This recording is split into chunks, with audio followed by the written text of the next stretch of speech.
16 teams have made the playoffs, but only one will host the Stanley Cup.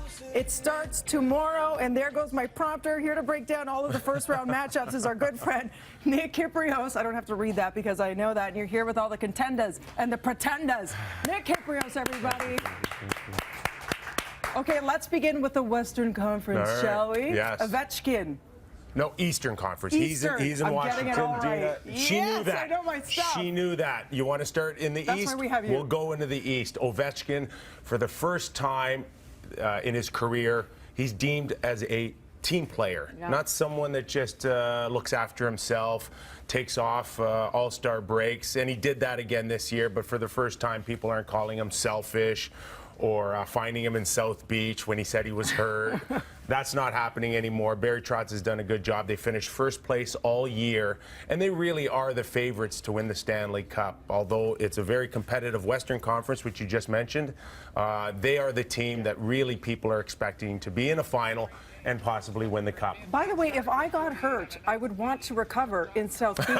I'm just saying, you can do both. Yeah, but you can't be seen on the top of a bar dancing when you're claiming that you're hurt. Yeah, okay, not smart. And of course, Leaf fans will be keeping their eyes out for Stamkos. Well, and it's tricky now because Tampa, of course, is in the playoffs and they're going to face Detroit, and they still have a good chance to win because they've got a great goaltender in Ben Bishop, but there is no Stamkos, and they're overall their most complete defenseman, Strawman, is also hurt, so they're really in a bind here. Tough break with a blood clot for Stamkos, but he'll have a full recovery. And Leaf fans, yes, Toronto will still take a run at him to sign him in the offseason. Okay, now Western Conference, Blues versus Blackhawks. Yes. How's that going to play out? This one's going to be a bit of a bloodbath. I think this is going to be the series to watch.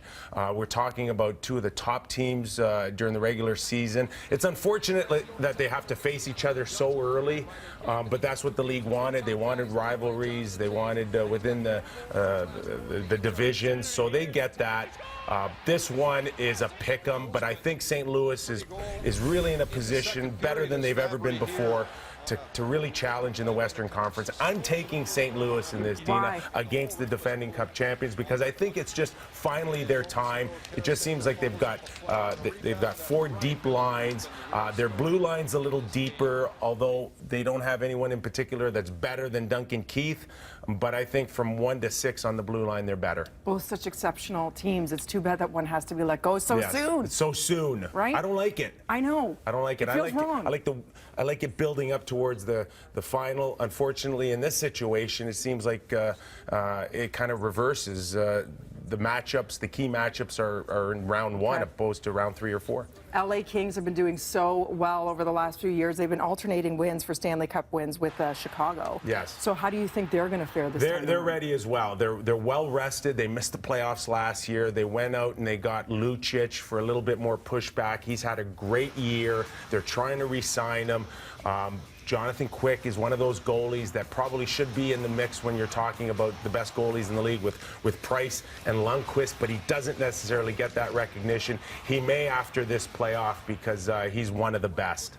Now, what is the deal with the Canadian teams this year? It was heartbreaking. Oh, are we going to get it together next year? Such a good morning. We're breaking plates, and now low notes. It's really it's tough. It's tough for everybody in this country. We're not used to this. It's unfortunately, but you pay the price sometimes for suffering and making bad decisions. Mismanagement in the past has led to this. There's a correction. Let's hope it's a 1-year correction, and then we can get a few back in the saddle this time next year. Until then, go Jays, go Raptors. Go Jays, go Raptors. Now, you told me Brooke Shields was here yesterday. I missed her by 24 hours. I am suffering the Blues Lagoon right now. The Stanley Cup playoffs kick off on Wednesday night with 3 games on CBC, Sportsnet, and Sportsnet 360. Don't forget to join in the action with the 2016 NHL Bracket Challenge. You can do so by going to sportsnet.ca/NHL Bracket for more details. Always good to see you. By the way, update, because everybody was following your journeys when you were amazing enough to co-host with me in the summer. Can I say it? Yeah, you can. He's finally moved out of his parents' house. Yes. Congratulations on the new casa. Yeah. You know, my Big Fat Greek Wedding 2 is out. I can write 3 from the 6 months I lived with my parents in You know about what? 10 minutes. I'm I could write actually- that movie. I'm going to write near Bardalos. I feel like you should absolutely team up, right? All things Greek Canadiana and hockey Greek Canadiana. It's a match made in heaven. Let's get more plates out. Okay, Kipper. Oppa! Right now, over to Kevin, the newsroom.